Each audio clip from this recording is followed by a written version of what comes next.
Sa ngalan ng Ama, ng Anak, at ng Espiritu Santo. Amen. Sumainyo ang Panginoon. At sumaiyo rin. Mga kapatid, sa araw na ito ating pinagdiriwang ang banal na kapistahan ni San Bartolome, isa sa mga apostol ng ating Panginoong Hesukristo. Napakasakit po ng klase ng kamatayan na naranasan ni San Bartolome. Binalatan siyang buhay. Kung nga tayo, pag nadadapa, nagagasgas lang, umaaray tayo. Paano pa kaya yung buong balat mo inalis sa iyong katawan? Pero ang nakakabilib, nakakamangha kay San Bartolome, kahit na pinahirapan siya, hindi siya bumitiw sa Panginoon. Hindi niya kinalimutan si Jesus. Pinagpatuloy niyang pagpapahayag, pagpapakita ng kanyang pananampalataya. Hari nawa, pagdasal natin, ng ating pananampalataya ay hindi mababaw lang. May our faith be skin deep. Dahil ang hinahanap at gusto ng Diyos ay hindi yung itsura ng ating mga muka. Ang hinahanap ang mahalaga para sa Diyos ay kung ano ang laman ng ating kalooban, ng ating mga puso. Aminin natin na napakaraming beses na kung saan ibang laman ng ating mga puso. Minsan tayo nagiging makasarili, madalas tayo nagiging makamundo. Nakakalimutan natin ang pagmamahal sa Diyos at sa ating mga kapwa. Kaya naman pagsisihan natin ito para minsan pa tayo makitang karapat dapat makatanggap sa mga banal na misteryo, ang pagpapalakas ng ating buhay habang tayo naglalakbay pabalik sa Kanya. Kaya sabihin natin, inaamin ko Sa makapangyarihang Diyos at sa inyo mga kapatid, na lubha akong nagkasala sa isip, sa salita, sa gawa, at sa aking pagkukulang. Kaya isinasamo ko sa mahal na Birheng Maria, sa lahat ng mga anghel at mga banal, at sa inyo mga kapatid, na ako'y ipanalangin sa Panginoong ating Diyos. Kaawaan tayo na makapangyarihang Diyos, patawarin tayo sa ating mga kasalanan, at patnubayan tayo sa buhay na walang hanggan. Amen. Panginoon, kaawaan mo kami. Panginoon, kaawaan mo kami. Kristo, kaawaan mo kami. Kristo, kaawaan mo kami. Panginoon, kaawaan mo kami. Panginoon, kaawaan mo kami. Gloria in excelsis Deo.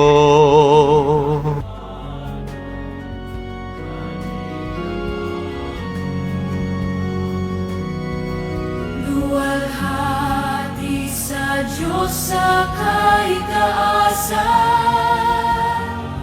at sa luma'y kapayapaan sa mga taong may mabuting kalooban.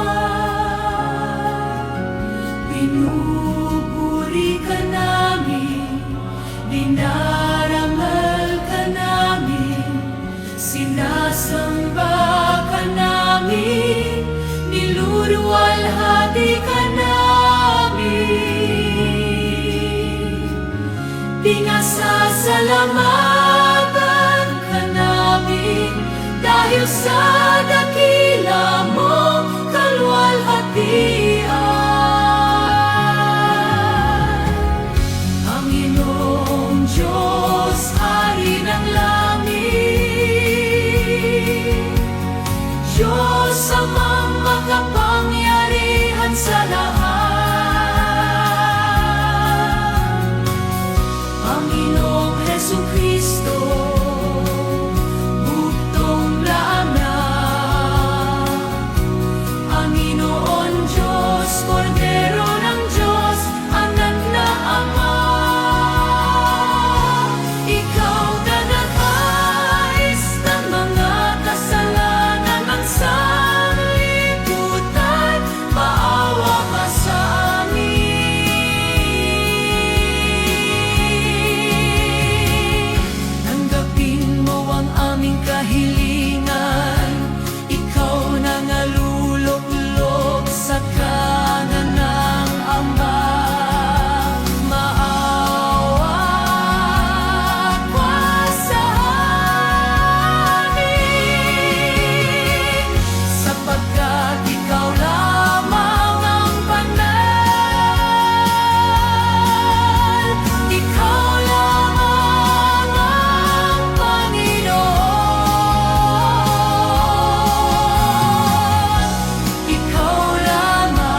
Manalangin tayo.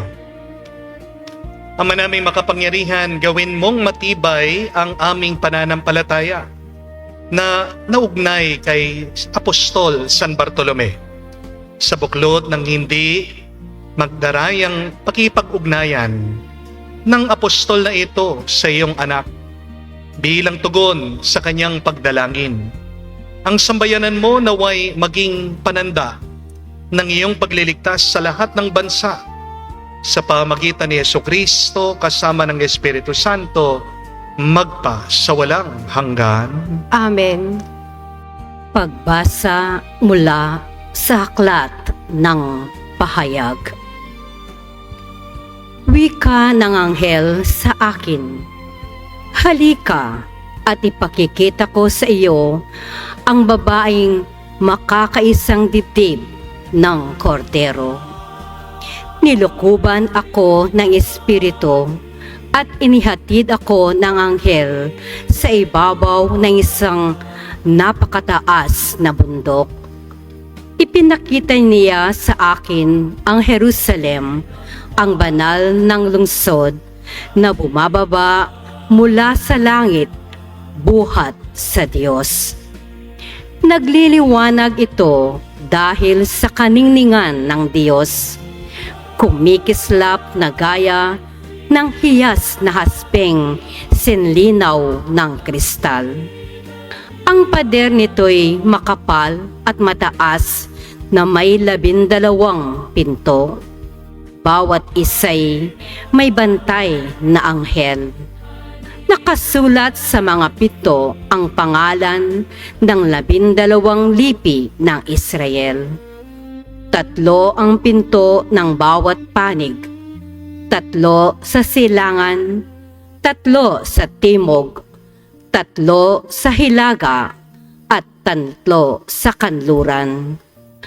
Ang pader ng lungsod ay may 12 saligang bato at nakasulat dito ang pangalan ng 12 apostol ng Kordero.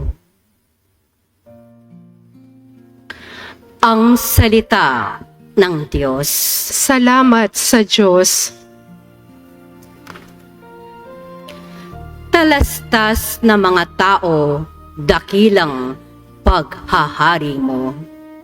Talastas ng mga tao, dakilang paghahari mo. Magpupuring lahat sa iyo, o Panginoon, ang iyong nilalang. Lahat mong nilikha ay pupurihin ka't pasasalamatan. Babanggitin nilang tunay na dakila ang iyong kaharian at ibabalitang tunay kang dakila't makapangyarihan. Talastas ng mga tao, dakilang paghahari mo. Dakila mong gaway upang matalastas ng lahat ng tao. Mababatid nila ang kadakilaan ng paghahari mo. Paghahari mo'y sadyang walang hanggan, hindi magbabago. Talastas ng mga tao, dakilang paghahari mo. Matuwid ang Diyos sa lahat ng bagay niyang ginagawa. Kahit anong gawin ay kalakip doon ang habag at awa. Siya'y nakikinig at handang tumulong sa lahat ng tao, sa sinumang taong pagtawag sa Kanya'y tapat at totoo. Talastas ng mga tao, dakilang paghahari mo. Guro, anak na butihin ng Diyos, amang masintahin, ikay hari ng Israel. Aleluya, aleluya. Sumainyo ang Panginoon. At sumaiyo Ang rin. mabuting balita ng Panginoon ayon kay San Juan. Papuri sa iyo, Panginoon. Nung panong yun, hinanap ni Felipe si Nathaniel.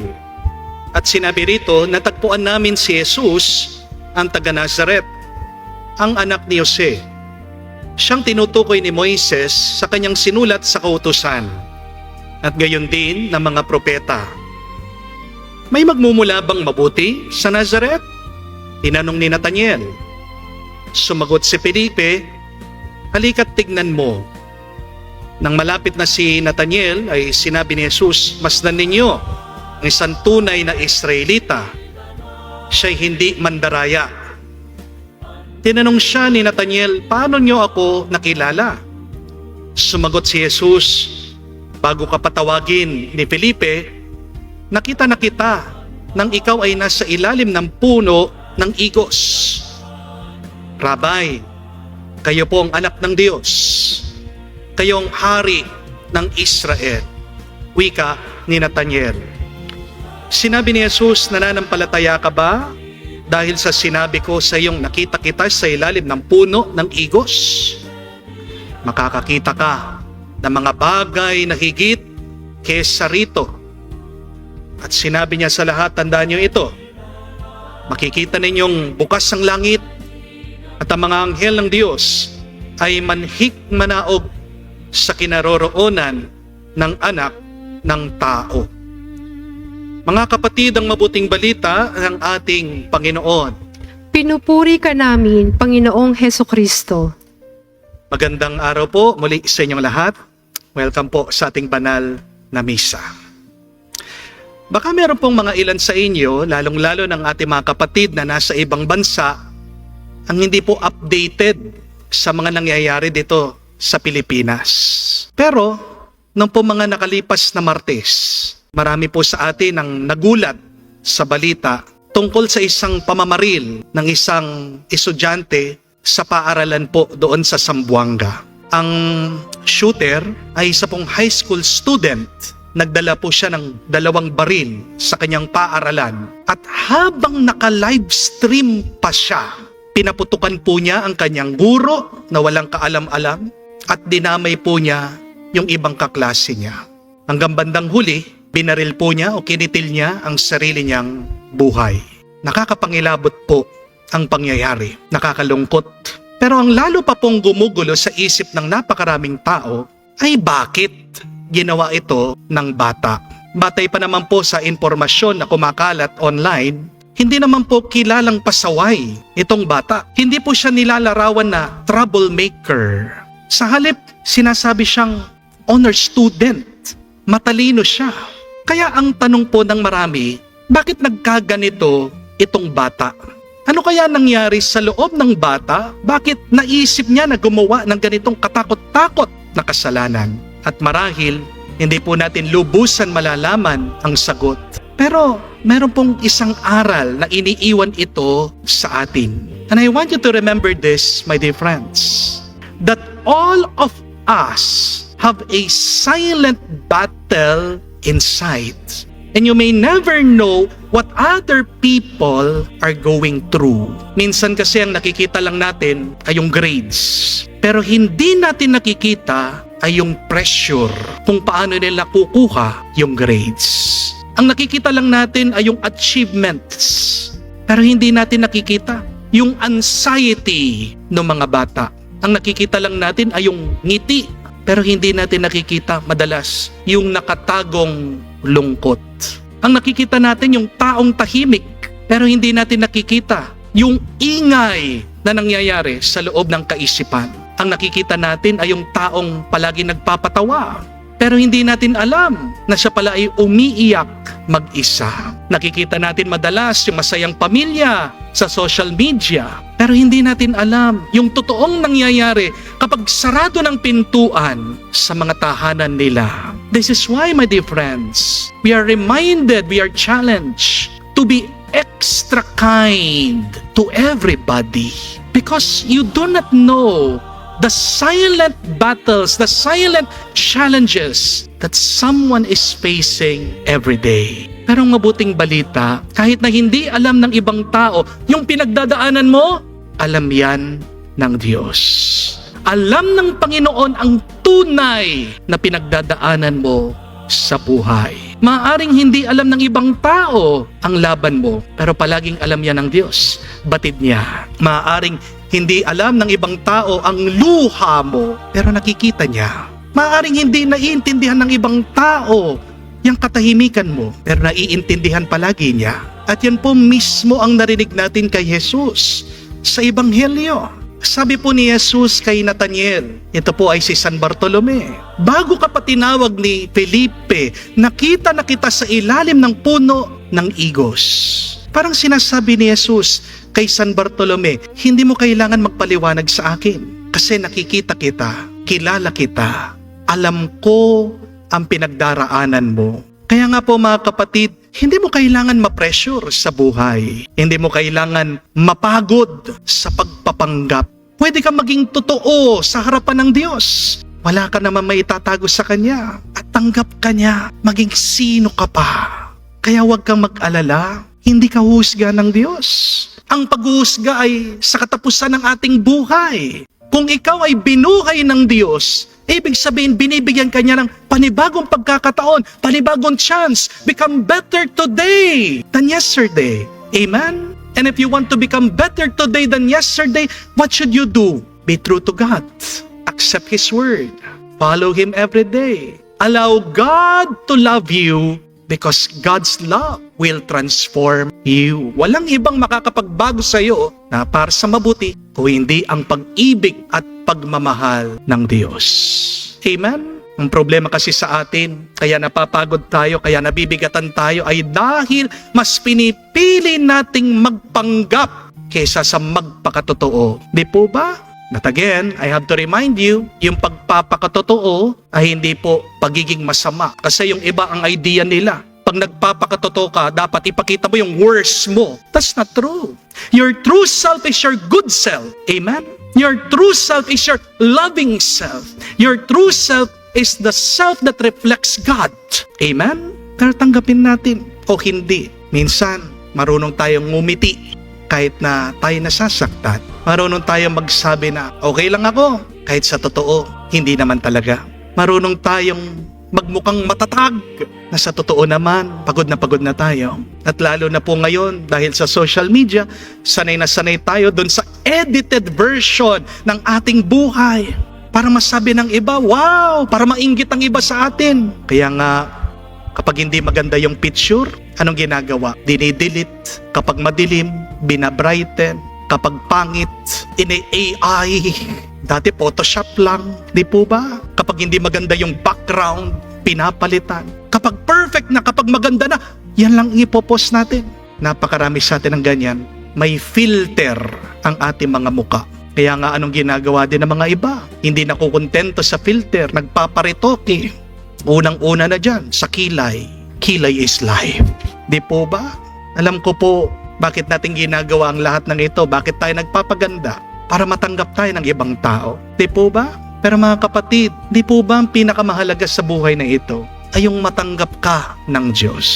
Di bale na hindi ka matanggap ng ibang tao kasi naalala niyo yung kasabihan, you may be the sweetest mango and yet there are people who do not like mangoes.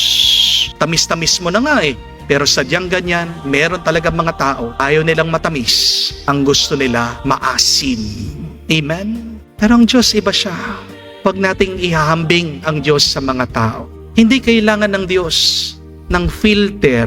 Hindi naman against ang Diyos sa pagpapaganda po ng ating mga picture. Ang problema lang ay kapag pati ang ating mga kaluluwa, nilalagyan mo na ng filter, ine-edit mo na. Kaya minsan, kahit po sa ating pagdarasal, nagpapanggap po tayo eh. Hindi po ba? Nasabi mo, Lord, okay lang ako. Pero hindi ka talaga okay. Lord, napatawad ko na siya.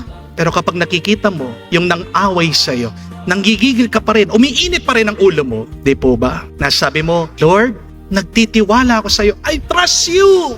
Pero punong-puno ka pa rin ng takot at ng mga tanong. Nasabi mo, Lord, tanggap ko na. Lord, alam ko, may plano ka sa sakit ko, sa utang ko, dito sa aking broken relationships. Pero pag nagdadasal ka, nasabi pa rin, Lord, bakit ako? Bakit napakamalas ko? At alam niyo po, hindi naman masasaktan ng Diyos kung magiging tapat ka sa Kanya. Amen? Do not edit your prayers. Be honest in praying to God. Amen? Hindi naman natatakot ang Diyos sa mga tanong mo eh. Hindi mau-offend ang Panginoon sa mga sinasabi mo. Lalong-lalo na kung galing yan sa puso mo. Okay lang sabihin mo, Lord, hindi ko maintindihan. Lord, nahihirapan ako. Lord, pagod na ako. Suko na ako. God understands that. God accepts that. Because God wants your unedited version. Hindi niya kailangan yung Sunday version mo, yung Sunday best mo. Kung yan talaga ang iyong nararamdaman, bakit hindi mo pakita sa Kanya? Bakit hindi mo sabihin sa Kanya? Hindi kailangan ng Diyos yung Facebook or Instagram version mo, yung pinagandang image mo. Hindi kailangan ng Diyos yan. Hindi kailangan ng Diyos yung version mo. Lagi kang nakangiti, lagi kang strong, laging mukha kang banal, lagi kang nagsasabing, praise the Lord. God wants the real you. Amen? God desires the tired you, the confused you, the wounded you, the questioning you, the struggling you. Dahil di naman minamahal ng Diyos yung image na ginagawa mo para sa Kanya. Kung gumagawa ka ng isang karikature, isang pagkatao na pinapakita mo lang sa Kanya, niloloko mo lang ang Diyos. Di po ba? Ang hinahanap ng Diyos, ang minamahal niya ay yung tunay na ikaw. Kaya nga po, ang hamon sa atin ay dapat bawasan natin yung pagpapakitang tao. Dagdagan natin yung pagpapakitang Diyos. Amen? At ito po ang napakagandang kabanalan na pinakita sa atin ni San Bartolome.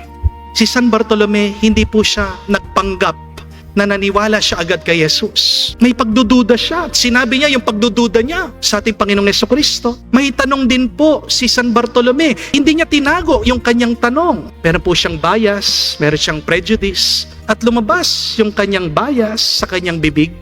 Pero ang nakakagulat, nang makita siya ni Jesus, kahit na ganun yung kanyang ugali, hindi siya pinagalitan. Sa halip, sinabi pa ni Jesus, "Here is a true Israelite.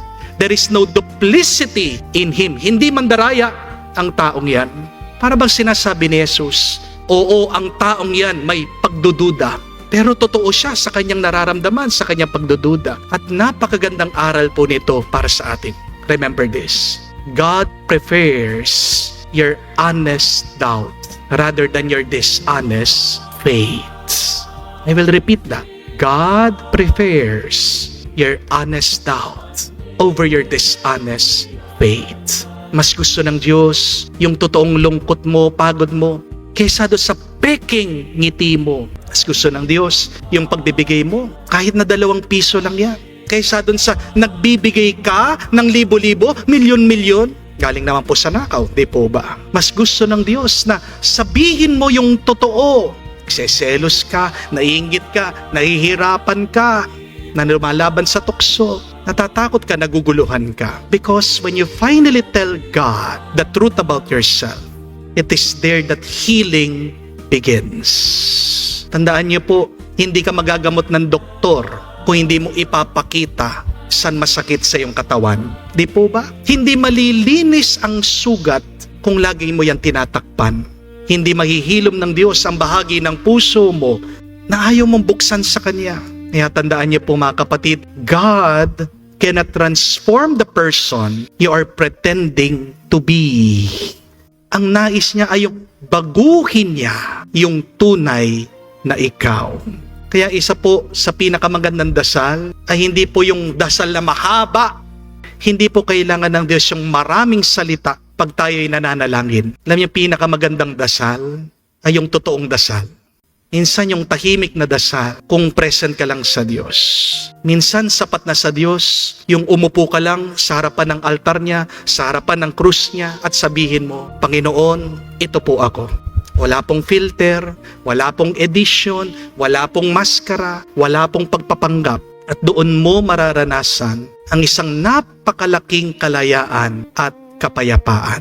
Kapag hindi ka na nagpapanggap sa harapan ng Diyos, kahit ikaw lang, sapat na yan. Basta't magpakita ka lang sa Kanya, manatili ka lang sa Diyos, at pagpapalain ka niya ng sobra-sobra. So remember this, my dear friends. People may love the version of you that they see, but God loves more the person underneath you, the honest you, the true you. Harinawa, pagdasal po natin sa banal na misang ito, maging totoo po tayo sa Diyos. Kamukha ni San Bartolome, at naway tanggapin natin ang kanyang pagmamahal. Yan ang makapagbago sa atin. Yan ang makapagbigay sa atin ng kapayapaan, ng tuwa at kalayaan, ngayon at magpakailanman. Amen. Tumayo po tayo sa ating pagpaparangal sa apostol na isang lalaking hindi makakagawa ng panlilinlang. Lumapit tayo sa Ama na may pagtitiwala, binubuksan sa pamagitan ng panalangin ang ating mga puso. Ating sabihin, Panginoon, dinggin mo kami. Panginoon, dinggin mo kami. Ang simbahan naway maging bukas sa mga pagkilos ng Espiritu, lalo na sa mga samahang pinagyayaman ang pananampalataya ng bayan ng Diyos. Manalangin tayo sa Panginoon. Panginoon, dinggin mo kami. Ang mga pinuno ng pamahalahan naway maging karapat-dapat sa karangalan at dignidad sa pamamagitan ng kanilang tapat at ulirang pagtupad sa tungkulin. Manalangin tayo sa Panginoon. Panginoon, dinggin mo kami. Magkaroon nawa ng mga programa para sa paghubog sa mga kabataan. Manalangin tayo sa Panginoon. Panginoon, dinggin mo kami. Sa katahimikan po ng ating puso, sabihin natin sa Diyos ang ating mga personal na pangangailangan. Ama, habang pinararating namin sa iyo ang mga panalangin ito sa tulong ni San Bartolome, tulungan mo kaming magmahal sa iba at magtiwala sa iyong mga pagpapala sa pamagitan ni Kristo, aming Panginoon. Amen. Manalangin kayo mga kapatid, parang ating mga paghahain ay kalugdan ng Diyos amang makapangyarihan. Tanggapin nawa ng Panginoon itong paghahain sa iyong mga kamay sa kapurihan niya at karangalan sa ating kapakinabangan at sa buong sambayanan niyang banal. Ama naming lumikha sa kapistahan ngayon ni San Bartolome, tuwangan nawa kami ng kanyang pagdalangin. Sa paghahain namin amang pagpupuri at pasasalamat sa iyo, sa pamagitan ni Jesucristo kasama ng Espiritu Santo, magpa sa walang hanggan. Amen. Sumainyo ang Panginoon. At sumaiyo rin. Itaas sa Diyos sa inyong mga puso at diwa. Itinaas na namin sa Panginoon. Pasalamatan natin ang Panginoong ating Diyos. Marapat na siya ay pasalamatan. Ama namin makapangyarihan, tunay nga marapat ikaw ang aming pasalamatan. Ikaw ang pastol na laging pumapatnubay sa mga kabilang sa nililingap mong kawan. Itong ginanap na pananagutan ng giliw mong anak at pastol ng tanan. Ang mga apostol ay kanyang mga katuwang sa pagiging pastol ng patnubay ng sambayanan. Kaya kaisa ng mga anghel nagsisiawit ng papuri sa iyo nang walang humpay sa kalangitan. Kami nagbubunyi sa iyong kadakilaan.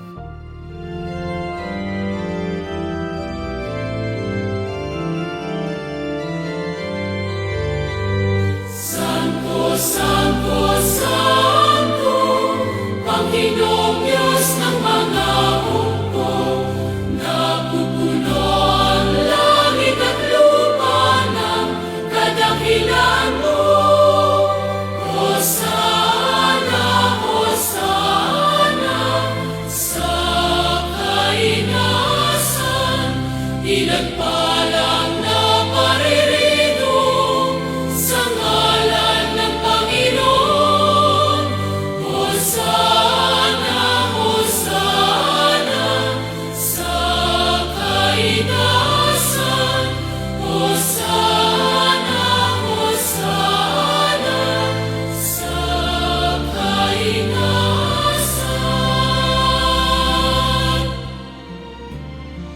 Ama naming banal, ikaw ang bukal ng tanang kabanalan.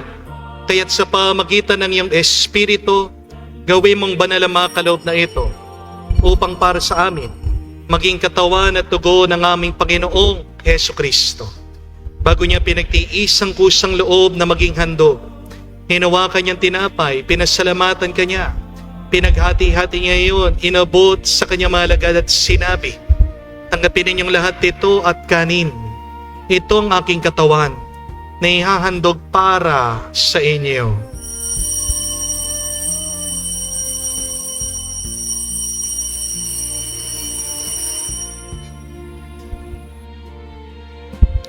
Ngayon din naman na matapos ang hapunan, hinawakan niyang kalis. Muli kanyang pinasalamatan, inabot niya ang kalis sa kanyang mga alagad at sinabi, "Tanggapin ninyong lahat ito at inumin. Itong kalis ang aking dugo, ng bago at walang hanggang tipan. Ang aking dugo na ibubuhos para sa inyo at para sa lahat, sa ipagpapatawad ng mga kasalanan. Gawin ninyo ito sa pag-alaala sa akin."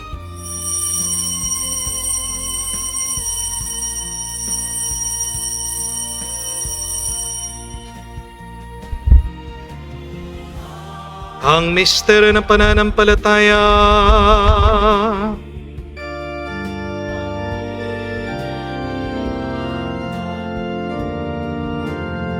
Si Kristo ay namatay, si Kristo ay nabuhay, si Kristo ay babalik sa wakas, sa wakas, sa wakas ng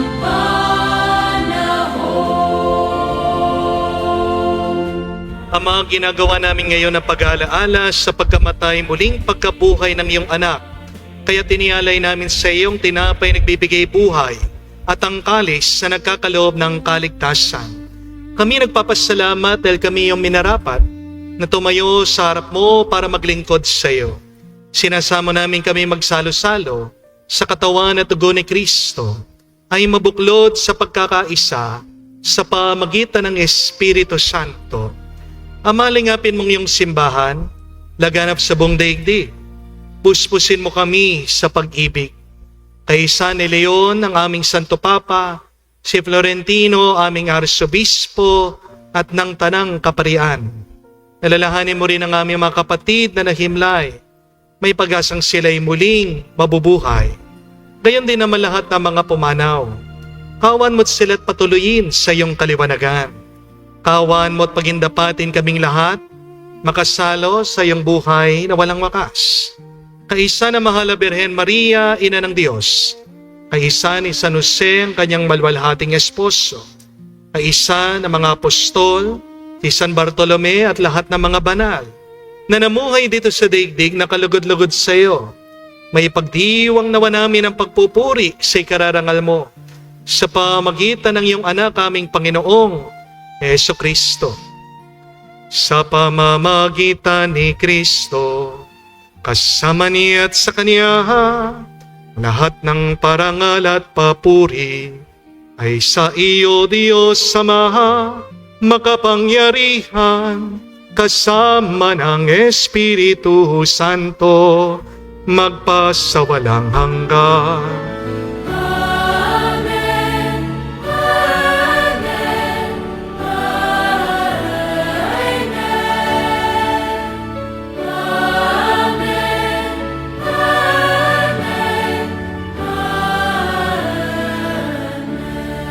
Sa nakagaling na utos sa turo ni Jesus sa Panginoon natin na Diyos, ipahayag natin ang lakas, loob.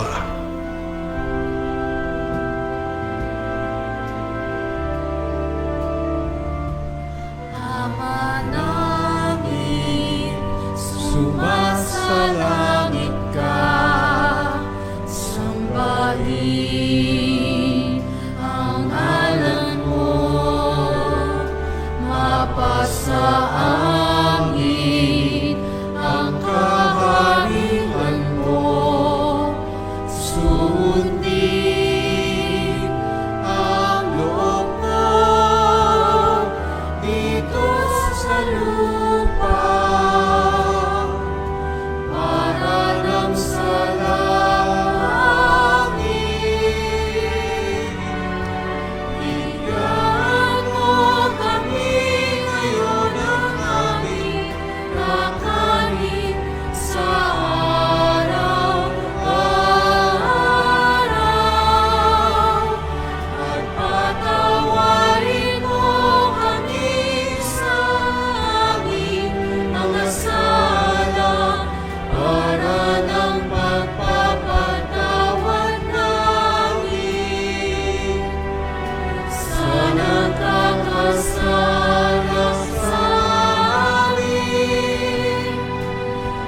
Huwag mo kaming ipahintulot sa bukso, at iadya mo kami sa lahat ng pagsama.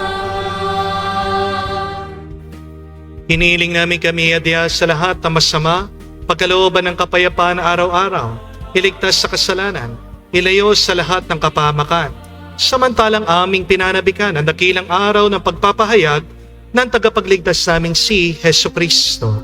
Sapagkat iyo ang kaharian at ang kapangyarihan at ang kapurihan magpakailanman. Amen. Panginoong Hesu Kristo, sinabi mo sa mga apostol, kapayapaan ang iniiwan ko sa inyo, ang aking kapayapaan, binibigay ko sa inyo. Tungayan mo ang aming pananampalataya at huwag ang aming pagkakasala. Pagkalooban mo kami ng kapayapaan at pagkakaisa ayon sa iyong kalooban, kasama ng Espiritu Santo, magpa sa walang hanggan. Amen. Kapayapaan ng Panginoon ay laging sumainyo. At sumaiyo rin. Magbigayan po tayo ng kapayapaan sa bawat isa. Peace with you po. Kapayapaan po sa inyong lahat.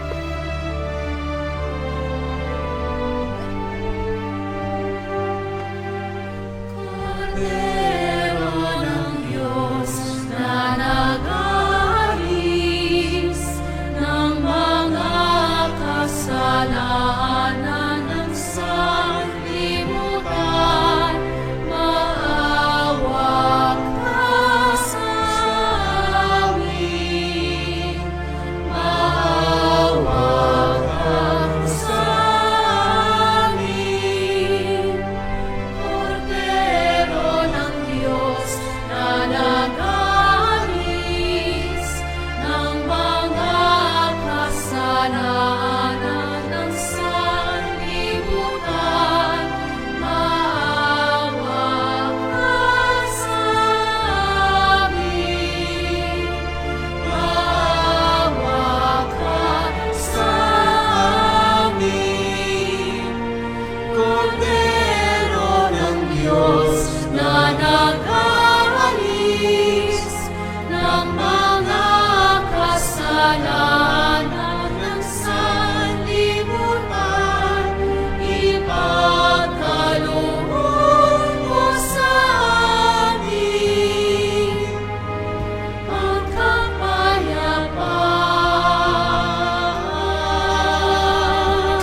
Mga kapatid, naririto ang ating Panginoong Jesucristo, ang Kordero ng Diyos. Siya nag-aalis sa mga kasalanan ng sanlibutan. Mapalad tayong lumalapit sa piging ng Kordero. Panginoon, hindi ako karapat-dapat na magpatuloy sa iyo, ngunit sa isang salita mo lamang ay gagaling na ako.